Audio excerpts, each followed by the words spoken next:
hominis. Claro que vienen en conjunto con otros parásitos más, pero llega a ser muy importante por la frecuencia en la que vienen. Muchos indicaban que este parásito no necesitaba tener una medicación, o sea, para tratamiento. Dependía mucho de la signosintomatología, que podía ser incluso la signosintomatología de una memiasis aguda, imagínense una colitis muy severa, considerando que en algunos casos las manifestaciones clínicas son dolor abdominal y flatulencias, ¿sí? La relación que tiene este parásito con otras patologías, que la van a ver en la mesa redonda, espero que vengan a la mesa redonda una vez más la siguiente semana, porque vamos a hablar mucho de blastocystis hominis también con el doctor Calderón. Según él, dice que le echamos la culpa al blastocystis hominis por muchas cosas, por muchas razones, pero la experiencia que yo tengo definitivamente tiene que ver este parásito con alguna sintomatología que tenemos y puede llegar a ser incluso crónica, como el síndrome de intestino irritable. Muy bien, vamos viendo. ¿Cuáles van a ser nuestros objetivos primordiales ahora? Primero es que ustedes aprendan a determinar la prevalencia, los factores de riesgo asociados, las características que tenemos, tanto clínica y epidemiológicamente, en nuestro medio con respecto a la infección por blastocystis, en este caso SP, porque se ha visto que no solamente la hominis va a ser causante de patología para nosotros.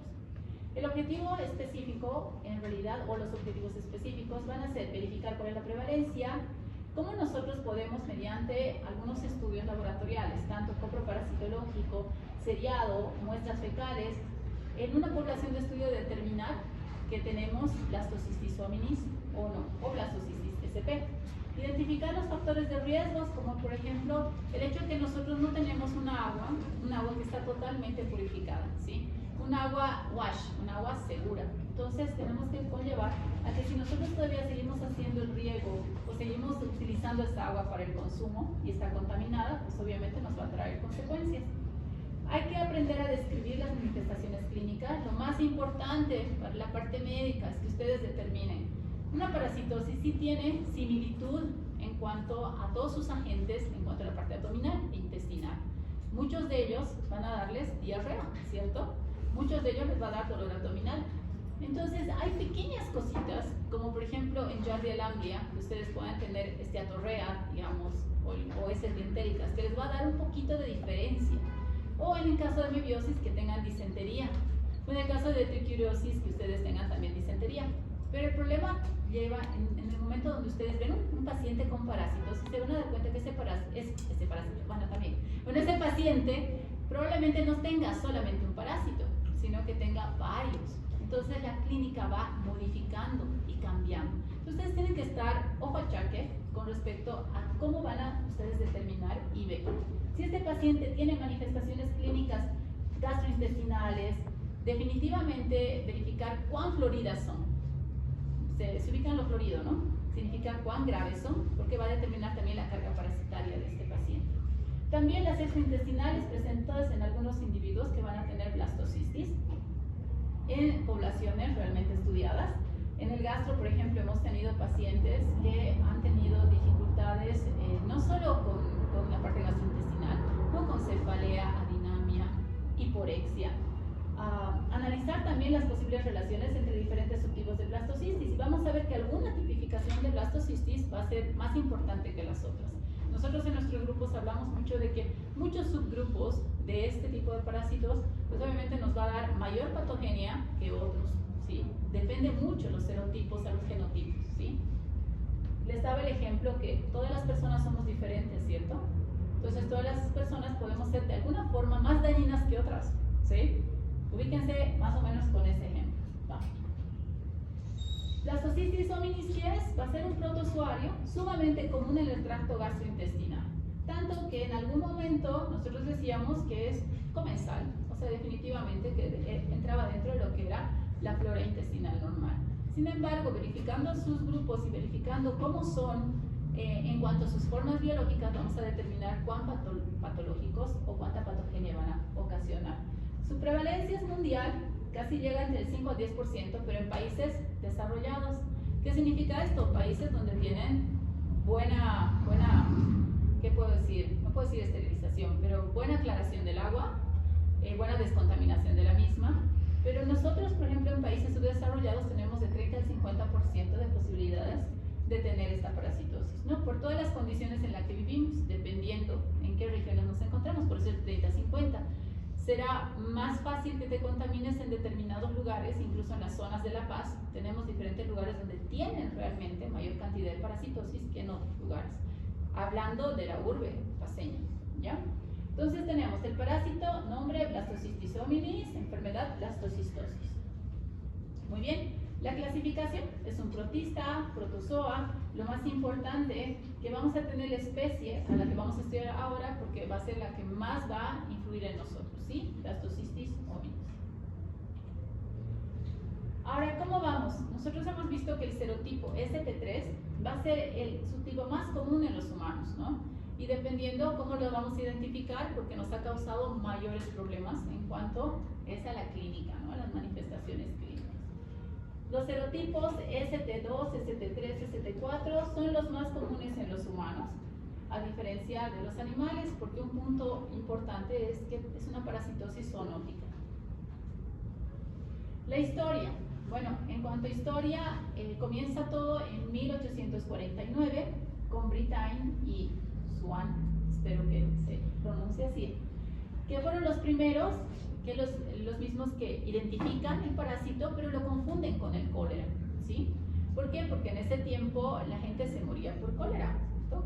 Muy bien. En 1911 se descubrió formalmente por primera vez y se lo nombró como Blastocystis enterocola. ¿Por qué? Porque iba directamente a provocar enterocolitis, o sea que era en ese entonces las diarreas de tipo agudo. En 1912 se observa el organismo en los seres humanos y se da el nombre ya como Blastocystis hominis porque está dentro del ser humano. A mediados del siglo XX también se hace un artefacto, lo que lleva a considerarlo como si fuera inofensivo, y esa parte de inofensivo lo llevamos hasta los años 1990, donde realmente seguimos pensando que es parte de la flora normal, como les decía, ¿sí? Ahora, la morfología. Vamos a tener 4 tipos de morfología. Una que va a ser la vacuolar, la granular, la meboide y la quística. La que predomina dentro de lo que van a ser las formas que vamos a encontrar en el ser humano van a ser las vacuolares. ¿Por qué? Porque vamos a encontrarlas mayormente en las heces fecales, ¿sí? Vamos a ver que el tamaño varía de 4 a 200 micrómetros, o sea que es grandecita. Y definitivamente se caracteriza porque tiene una vacuola central, que ocupa la mayor parte de lo que va a ser el parásito. La granular es menos frecuente, tiene una forma de gránulos dispersos alrededor de lo que va a ser el parásito. La forma meboide es como una forma con bordes irregulares en realidad, y en general es una de las cepas más virulentas, ya que esta puede ocasionar o prácticamente se adhiere a lo que va a ser la mucosa y va a provocar mayor cantidad de deposiciones líquidas, ¿de acuerdo? Entonces, estas generalmente se van a encontrar en los cultivos que vamos a realizar, los coprocultivos, para poder identificar el tipo de parásito que tenemos. La quística, que es la forma de resistencia, que es la más dura, que tiene mayor cantidad de capas, que son más pequeñitos, sí, pero que obviamente tiene mayor posibilidad de resistencia para todo el medio ambiente al cual se van a exponer, ¿sí? Ahora vamos a ver, estas van a ser las formas, no sé por qué no puedo manejar el mouse, pero ahí tenemos la forma vacuolar, granular, ameboide y la quística, ¿sí? Cada una con su representación dentro de lo que va a ser el microscopio. Nosotros probablemente vamos a ver la vacuolar, pues tenemos muestras de vacuolar en el laboratorio, entonces yo pienso que las vamos a ir viendo. ¿Okay? Bien, vamos a tener 2 tipos de quistes, un quiste de pared gruesa y un quiste de pared delgada. Más o menos parecido a lo que va a ser criptosporidiosis, ¿no? El quiste que va a tener pared gruesa va a ser de mayor resistencia, y ese generalmente se encuentra en los alimentos, se encuentra en el agua, o sea que lo podemos consumir fácilmente, ¿no? Es también la que se va a eliminar por vía anal en las heces fecales para que pueda seguir su ciclo. Sin embargo, existe también la que va a ser de quiste de pared delgada. ¿Qué ocurre con estas? O sea, se localizan a nivel del recto ano y pueden volver a introducirse dentro de lo que va a ser el organismo, la circulación, para poder permanecer dentro del mismo hospedador. Entonces, esta parasitosis, si tiene esa facilidad de no salir de ese hospedero y volver a comenzar su ciclo, significa que tiene, ¿qué tipo de infección? Autoinfección interna. Autoinfección interna, perfecto. Muy bien. Entonces, manifestaciones clínicas. Los síntomas más importantes y son bien sui generis, o sea, son de muchas parasitosis también, y tenemos muchos diagnósticos diferenciales. Me gusta hacer los juegos de diagnósticos diferenciales porque definitivamente es importante que ustedes tomen en cuenta los parásitos dentro de lo que va a ser su patología gastrointestinal, ¿de acuerdo? O sea, ¿qué vamos a tener? Vamos a tener diarrea crónica e intermitente, ¿sí? Vamos a tener dolor abdominal tipo cólico, vamos a tener flatulencias excesivas y distensión, vamos a tener náuseas y en ocasiones vómitos. Cada una de estas tiene su razón de ser, tiene su razón dentro de la patogenia de este parásito, ¿cierto? Entonces, prácticamente las flatulencias que vamos a tener o la distensión abdominal va a ser a causa de la fermentación que vamos a tener de los alimentos, ya que los alimentos se van a quedar en el lugar y no van a transcurrir. Uno de los datos importantes también es que Blastocystis hominis puede ser productor de síndrome de intestino irritable. Conste que está en estudio, pero yo sé que va a haber debate el día de la mesa redonda. Yo le echo la culpa, ¿por qué? Porque definitivamente más, ¿no? Aquí dice como un 20 o 30%, ¿cierto? Que ustedes van analizando de un 100% de pacientes que tienen síndrome de intestino irritable, ustedes ven que 30 de ellos van a tener Blastocystis hominis, pero realmente los estudios que hemos visto es que tiene una relación muy estrecha, más del 50%. Entonces, con esos puntos a mí me llama la atención, muchos de los pacientes que vienen con síndrome de intestino irritable diagnosticado por estudios complementarios, como se hacen con el colon por enema, con un colon espástico y etcétera, pues llegan a tener la enfermedad en un número mayor a 50%. Entonces, en definitiva, ¿tendrá algo que ver Blastocystis hominis? Todavía estamos en estudios, pero definitivamente yo trato el Blastocystis hominis y mucha de la sintomatología de estos pacientes disminuye. ¿Ok? Considerando que el síndrome de intestino irritable es crónico. O sea, si ustedes llegan a tener síndrome de intestino irritable, no se pueden curar, se pueden controlar. ¿De acuerdo? Bueno, vamos bien. ¿Cuál va a ser nuestro ciclo? Nuestro ciclo biológico va a ser un ciclo monoxeno. O sea, lo hacemos en un solo hospedador. El hospedador definitivo pueden ser el hombre y muchos de los mamíferos. El hábitat del intestino grueso, por lo mismo la colitis, ¿no? Acuérdense que una colitis viene a partir de una lesión a nivel del colon, ¿sí? Colitis, diarrea. Y el tipo de infección va a ser heteroinfección, o sea que tú contamines a otra persona por ano, mano, boca, o por ir al baño, limpiarse, no lavarse las manos, ir a saludar a tu compañero, besito más de paso, ¿no ven? Entonces, una heteroinfección, una autoinfección externa, ano, mano, boca, y autoinfección interna, porque acabamos de ver que los quistes de pared blanda pues pueden volver a cumplir el ciclo. El mecanismo de infección van a ser el consumo de alimentos o agua contaminada con quistes de pared gruesa de Blastocystis hominis. ¿Por qué no digo de pared delgada? Porque estos, si salen al exterior, van a ser fácilmente degradados por el medio ambiente, ¿sí? Entonces vamos a tener autoinfección externa por el mecanismo ano, mano, boca. Perfecto. El ciclo biológico es sumamente sencillo porque definitivamente comienza con la ingesta de alimentos y agua contaminada con estos quistes de pared gruesa, donde van a deshacer esta pared a nivel de lo que va a ser el sistema gastrointestinal y posteriormente van a seguir su trayecto y van a transformarse en diferentes, no es en una sola. Es más, en todos estos procesos que tienen vacular, multivacular, quística, ameboidea y todas estas, todavía faltan muchas más para encontrar y descubrir y experimentar, ¿sí? Entonces, ¿qué pasa? Se va convirtiendo y de todas formas, cuando llega al intestino grueso, va a formar un quiste, una forma quística, ya sea de pared gruesa o pared delgada, para volver a infectar, ¿sí? O sea que es lo más sencillo, nada más que se tienen que aprender muy bien las formas biológicas, ¿sí? Y qué características tiene cada una de ellas. ¿Va? Las complicaciones, la complicación mayor a partir de una colitis o de una diarrea va a ser la deshidratación. En general, a los pacientes no los mata la diarrea, los mata la deshidratación, ¿sí? Entonces, ¿qué sucede con este paciente cuando tenemos diarreas prolongadas, crónicas, con alta carga parasitaria? Pues vamos a tener bastante deshidratación. Acuérdense que la hidratación no solamente es con agua, ¿con qué más se hidrata el paciente? ¿Con suero? Soluciones parenterales. Ok, soluciones parenterales, pero ¿por qué? ¿Por qué no solo con agua? puede haber un desequilibrio eléctrico, perdón. Electrolítico, no eléctrico, electrolítico. Significa que nosotros necesitamos, aparte de agua, electrolitos. Acuérdense que el déficit de sodio, potasio, cloro que tenemos dentro de lo que va a ser el líquido que vamos a ir eliminando, pues puede causar ilio de diferente especie, digamos, puede ocasionar mayor cantidad de deposiciones líquidas, puede ocasionarte alteraciones del sensorio, alteraciones de la circulación. No solamente es dar líquido, sino junto con el líquido, electrolitos a tu paciente. Los síntomas crónicos: diarrea, dolor abdominal persistentes, es ese dolor intenso que ustedes de repente sienten cuando están por dar un examen. ¿Se ubica? Ese dolor. Ese es el síndrome de intestino irritable en realidad. Van a sentir, de repente tienen un examen, o les dan una nota y ¡pum!, se hinchan, ¿no? O de repente, permiso, voy al baño, oh no puedo tener deposiciones. O sea, eso es lo que les ocasiona el síndrome de intestino irritable. Muy bien. Manifestaciones extraintestinales como erupciones cutáneas, dolores articulares, cefalea, adinamia, anorexia. Mayor gravedad en inmunocomprometidos, definitivamente. Ustedes saben que todo se suma en un inmunocomprometido. La sintomatología se duplica o se triplica.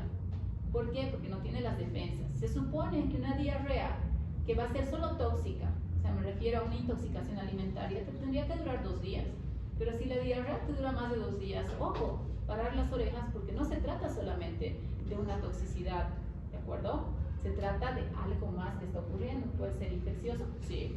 Puede ser bacteriano, sí. Puede ser parasitario, sí. Puede ser viral también. Pero definitivamente tienen que salir de la duda, ¿cierto? Bien. Vamos viendo. Ok, ¿qué vamos a encontrar en los exámenes microscópicos? Porque vamos a poder ver de forma directa. Y esas vamos a verlas en las heces.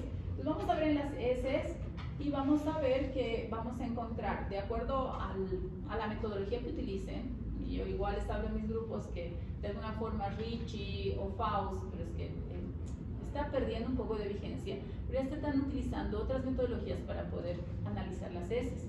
Pero ahorita vamos a tocar lo que la cátedra toca, y es Ricci y Faust, ¿sí? Que son los más específicos para estas muestras, donde nosotros vamos a poder identificar diferentes tipos de... Esperen un segundito, por favor. ¿Aló? ¿Aló? Hola. ¿Cómo estás? ¿Estás ya por el lugar? Ya. Hoy me dijo que te cuento que todavía estoy en clases, pues estaba en clase ahorita. Pero no te preocupes. Sí, es el que tiene porcelanato negro. Brilloso. Ahí sí. Es lo único que porcelanato negro. Chao. Gracias. Chao.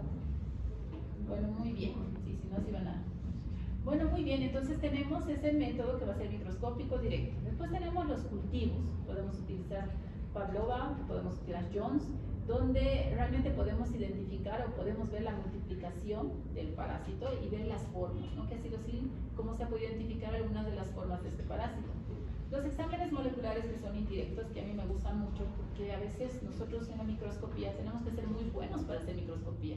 Ustedes se han dado cuenta, incluso en los exámenes, que no es fácil diferenciar, ¿cierto? Entonces, de alguna forma, los métodos de microscopía son operador dependientes. Cuanto más experiencia tienes para parásitos, más vas a poder ver. Pero en general en los laboratorios a los que ponen para que manipulen heces es a los más chavos, ¿no ven? A los que menos experiencia tienen. Entonces en laboratorio muchas veces no nos muestra realmente lo que tiene el paciente. Por eso les digo, ojo, muchas veces ustedes con la parte clínica van a tener que manejarse, no tanto con la laboratorial. Y si tienen mucha perspectiva clínica, pues van a tener que ver en un ensayo que pueda ser indirecto, o vamos a ver en un PCR para identificar incluso la especie, ¿de acuerdo? Muy bien. ¿Qué profilaxis vamos a tener con este parásito? La profilaxis más adecuada es tener parte de lo que va a ser el agua que sea segura, ¿cierto? Entonces, si tenemos un agua segura, porque muchas veces decimos que se laven las manos, pero ¿con qué se van a lavar las manos? Por ahí viene más contaminada el agua con la que se están lavando las manos. O sea, es que tienen que tener mucho cuidado con ese aspecto, con respecto a decir agua segura o wash. Muy bien, lavado adecuado de manos con agua y jabón.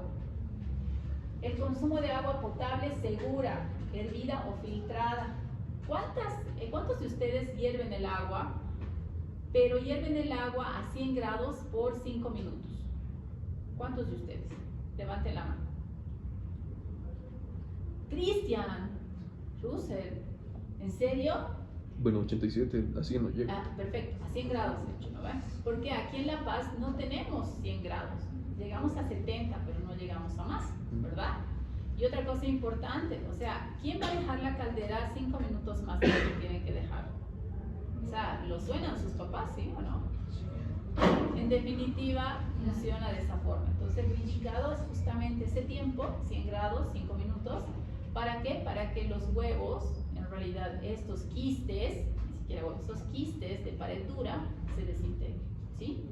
Muy bien, entonces tenemos que lavar bien las frutas y verduras antes de consumirlas, evitar el contacto con heces de animales sin protección y mantener la buena higiene personal y del hogar. El problema que tenemos nosotros es el fecalismo, pero no solamente humano. ¿Cuántas veces salimos a la puerta de nuestra casa y está toda llena así de cajitas de perro? ¿Sí o no? Pero no tiene la costumbre, es cultura y educación. O sea, es agarrar una bolsita, agarrar las heces, envolverlas, ajustarlas bien y botarlas. Tampoco les digo que se contaminen con mano así sin bolsita, pero son heces que está emitiendo tu mascota.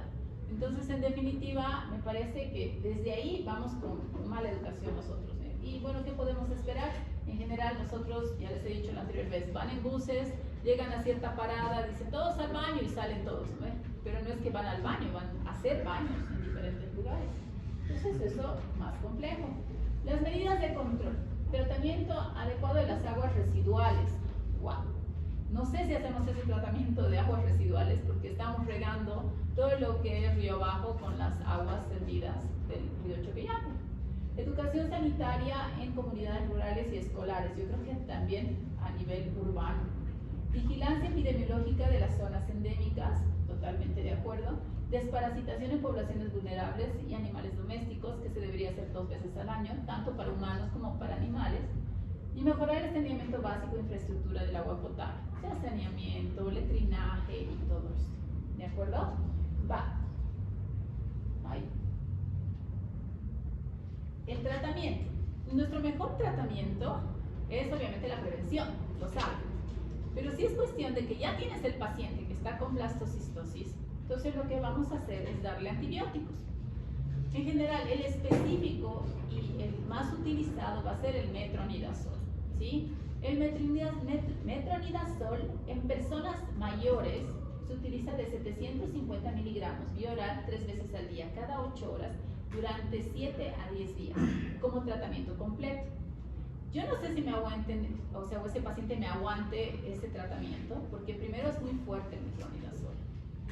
Segundo, causa demasiado estado nauseoso. Tercero, tiene otras complicaciones más que puede ocasionar, pero es lo específico, es lo que va a funcionar. Yo en general utilizo algo más suave, como el cotrimoxazol, que está abajo, el trimethoprim sulfametoxazol. Lo utilizo 2 veces al día, cada 12 horas, y utilizo las dosis del fuerte, ¿no? De 800 miligramos. ¿Para qué? Para que este paciente vaya eliminando todo lo que va a ser la blastocistosis y le haga un control al mes, no le haga el control inmediatamente. Entonces, hago eso. Ahora, entre otros medicamentos que podemos utilizar dentro de la familia de los metronidazoles es el tinidazol, que es muy bueno. La dosis va a ser 2 miligramos y es una dosis única, ¿de acuerdo? Otros medicamentos que son de bastante uso va a ser la nitazoxanida, que se va a dar 500 miligramos cada 12 horas por 3 días, que casi te elimina el 99% de los parásitos. La paramomicina, que también, que prácticamente puede ayudarte en estas formas ameboideas que tienen, porque sí, va a eliminar un parásito. Pero definitivamente el que está más indicado es el metronidazol, con todo y sus efectos colaterales. Puntos importantes que tenemos que recordar: la enfermedad se adquiere por ingesta de alimentos contaminados y agua contaminada, ¿sí? ¿Y cuál va a ser? La forma biológica va a ser el quiste de pared grueso. La sintomatología son cuadros diarreicos, son dolores abdominales, son flatulencias, y va a simular prácticamente el síndrome de intestino irritable, si es que no va a ser la causa. El diagnóstico se basa en presencia de formas vacuolares, en los coproparasitológicos, acuérdense de eso, y el tratamiento se hace de preferencia con el metronidazol a las dosis que les he mostrado. ¿De acuerdo?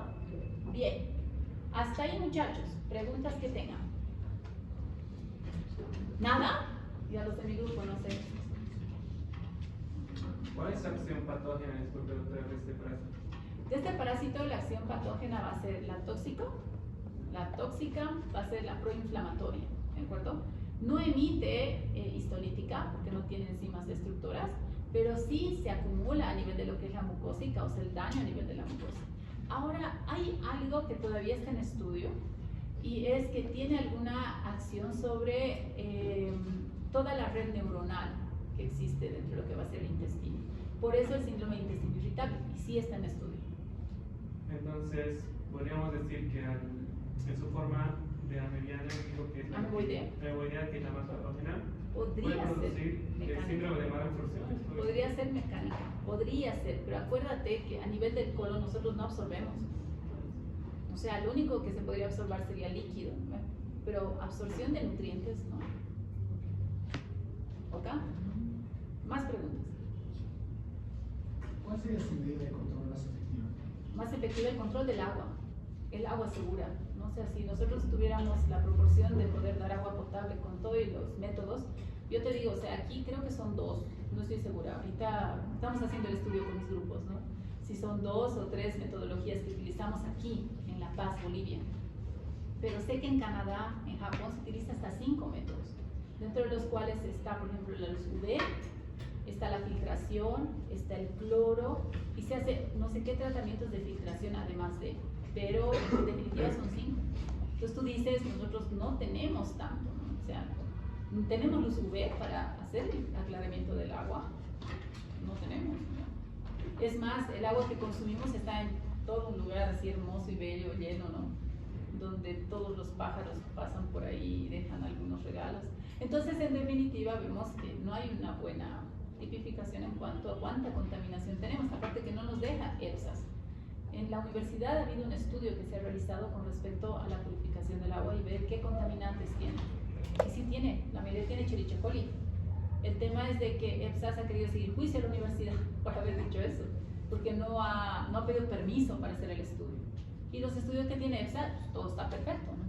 Entonces estamos como en un círculo vicioso donde realmente no sabemos qué es lo que nos está pasando con respecto a cuánta sanidad tenemos. Pero traigan a una persona extranjera, traigan un alemancito, ¿no? Lo traen al alemán, toma agüita hervida, no les voy a decir que tome agua de la pila, ¿no? Porque si se muere el pobre hombre, ¿no? O sea, toma agua hervida y le va a dar diarrea del viajero, sí o sí, porque definitivamente es diferente la calidad del agua. Imagínense que consuma cualquier otro tipo de alimento.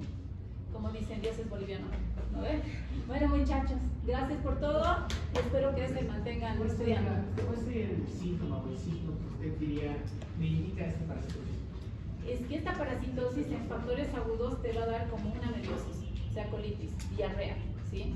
Pero puede ser desde meramente dolores abdominales, distensión abdominal, cólicos, dependiendo de la carga parasitaria. Pero en general, lo patognomónico tendría que ser diarrea. ¿Ok? Eso para sus exámenes prácticos, sobre todo si son de Martínez y Durán. Si bien no llegamos a los 100 grados centígrados para el agua y solo llegamos a 70, ¿cuánto sería lo recomendable del agua? O sea, en este caso tendrías que duplicar, ¿verdad? Bastaría con 7 minutos, pero yo creo que hasta 10 minutos para poder llegar. Bacterias y parásitos logran desintegrarse, ¿no? Pero el único problema que tendría es con ascariglucoides, con personal, porque ese huevo es tan difícil que flameado todavía puede seguir viviendo. En serio. O sea que ya lo saben, chicos. Bueno, ok, ya está. ¿Alguien más? ¿Preguntas? Doctora, respecto a los grupos de riesgo, llegamos al grupo etario, ¿cuáles serían los que tienen mayor? En este yo creo que todos. ¿Todos? Sí, porque todos consumen agua. ¿No Sí, ven? pero más que todos niños, adultos. En cuanto a inmunidad, sí. O sea, acuérdense que uno está en desarrollo, como los niños menores de 5 años, otro está en decadencia a los mayores de 60, digamos, y los otros son los inmunocomprometidos. Y esos serían los grupos de riesgo. Pero en realidad, si hablamos en general, todos consumimos el mismo tipo de agua. Ok. Cristian.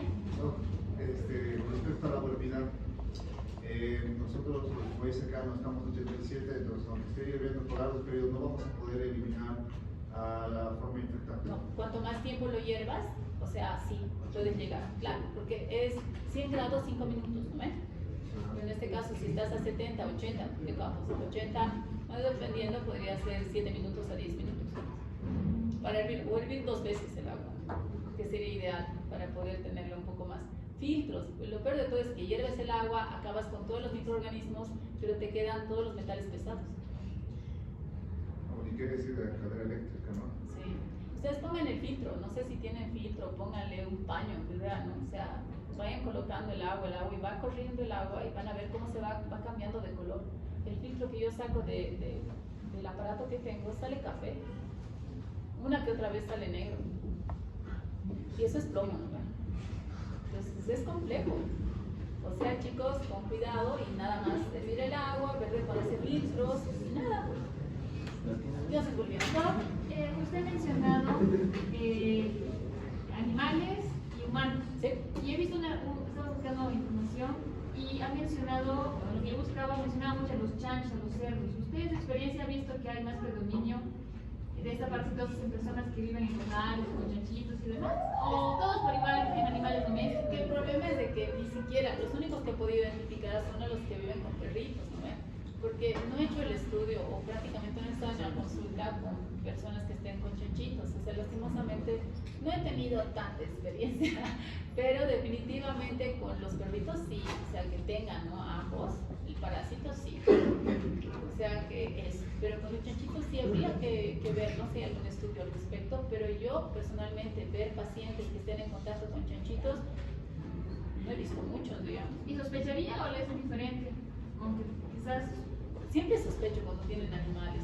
Como les hago hacer más o menos los ejercicios de casos clínicos, igual, ¿no? Siempre la sospecha está de que si está con animales, ¿qué animales tienen? ¿Cuántos tienen? ¿Cómo viven? O sea, ¿viven dentro de su casa, fuera de su casa? ¿Dónde? ¿No? Entonces, por ahí tiene su pica ahí. No sabemos, pero es importante para nuestro estudio epidemiológico y para nuestro estudio en cuanto a antecedentes del paciente. ¿No? ¿Más preguntas? ¿Somos libres? Sí, vamos, somos libres.